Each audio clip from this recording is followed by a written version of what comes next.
Good morning, fellow fig lovers. This is Mike, also known as the One Fig Man out on the internet, such as message boards as ourfigs.com and figbid.com. I was going to do a tasting video on the Valley Caldra today, so I did some research on some of my history, fact checking, and was going to provide some background information on it. I had a wonderful fig on it yesterday. I always say one more day, so I let it stay one more day, and lo and behold, today the bees got to it. But I found an interesting surprise on it, so I want to show you the interesting surprise, and we'll take a look at that. Come on. Okay, this is my Valley Caldra that I received from one of my buddies, and what we can see on it is it's got some small figs on it. It's supposed to be dark figs. Haven't had one this year. I had a small one from last year. That was the first year, and it wasn't fully ripe, so I don't have a really good handle on these figs yet. But if you follow this trunk all the way down, we see another shoot coming up over here, and as we come up, we find a green fig. And as we continue to climb, we have another green fig. And I found out that is because this is a grafted tree. And this shoot over here was the original shoot off the LSU Gold that the Valley Caldra was grafted onto. And the union was buried under the soil line. So essentially I now have two trees. The Valley Caldra on the left and the LSU Gold on the right. And as you can see, the LSU Gold also already started being picked away by the bees. Absolutely ridiculous. I'm gonna have to go get orzo bags, but looks like this one is one day too much. But I'm gonna pick it anyway. We're gonna try this one. So we're gonna do a video on tasting the LSU Gold. And this one is, although it's not drooping, it's very, very soft. So let's pick it and let's see if some of the latex drips out. No latex, no latex. Oh, come on, no latex. Fingers crossed, fingers crossed. All right, we may have two LSU Golds. So let's go do a tasting on the LSU Golds, and let's see what we come up with. Okay guys, so we're going to do a tasting on the LSU Gold. Just a little bit of brief history on this. The LSU Gold comes from Louisiana State University Ag Center. They started a breeding program back, I think it was in the 50s, under a guy named Ed O'Rourke. After Ed O'Rourke left, the process was taken over by a gentleman by the name of Charlie Johnson. And then it kind of went dormant a little bit, and since the 90s, under Charlie Johnson's leadership, new varieties started coming out, such as the LSU Gold, which is what we're going to taste, the LSU Purple, the O'Rourke, the Tiger, Scott's Black, Champagne, and quite a few other figs. So I'm really excited to try this one, so let's get started with this one. Let's just start off with the LSU Gold.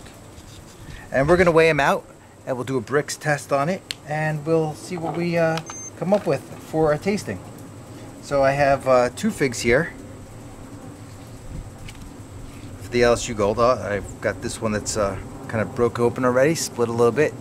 It's supposed to be very split resistant, so I think this one may be a little bit overdone. But there's our two figs. Let's weigh them out, get our scales set up. Okay, start with the big one. Big one came up at 62 grams. So let me just take some notes here. 62 grams on the big one. It's a pretty big fig. And the one that I think might be a little bit underdone, we'll say it came out to 48 grams. Okay? So these are the figs. Okay, let's give you a nice zoom in here, and we're gonna do a little bit of a cut and see what we can do for tasting. Okay, let the camera focus, and as the camera's trying to focus on the big whiteboard here, let us alright,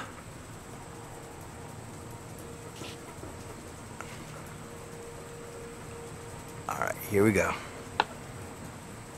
So let's cut it this way. keep you guys in a little bit of suspense what it looks like.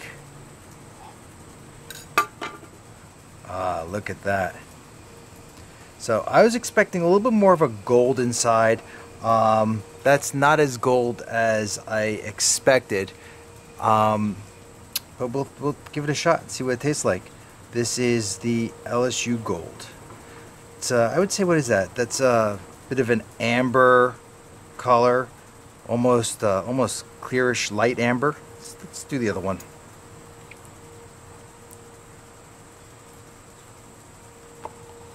And this one has a little bit more of that pink tones to it. I'm not sure if that is due to the underripeness or if that's actually good. Actually, when I cut it open, push it open a little bit, you can see a little bit that did need, of course, my comment saying here, one more day. You can also see a little bit of the latex buildup on the outside. So this one I think is a little bit underdone, but let's give them a shot. Okay, that's the LSU Gold. Okay, so we're going to go ahead and do a Brinks test on this, and we'll get right back to you once we have the numbers on the Brinks test.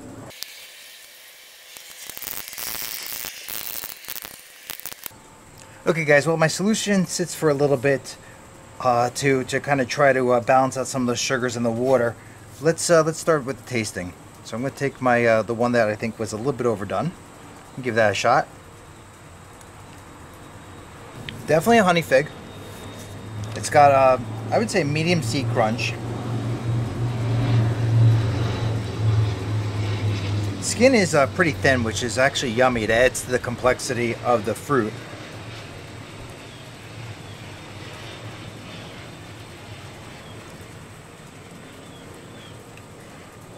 So I would say this is clearly a honey fig.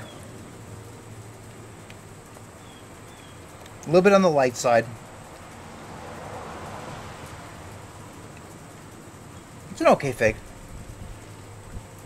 I wouldn't say it's a favorite fig. Definitely not a fig that I'm going to go crazy over.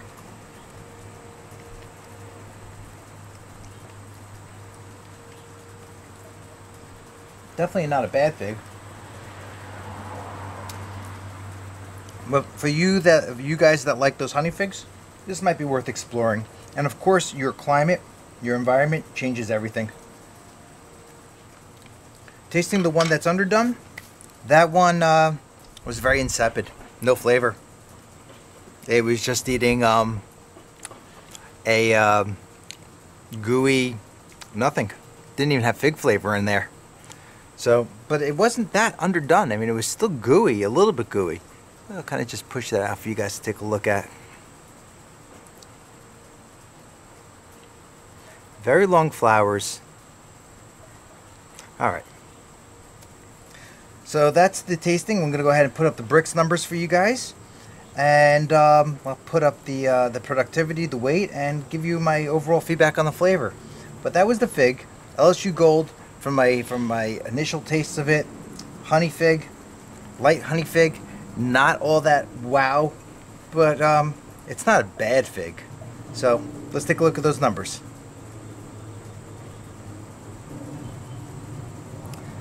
Thanks for watching, guys.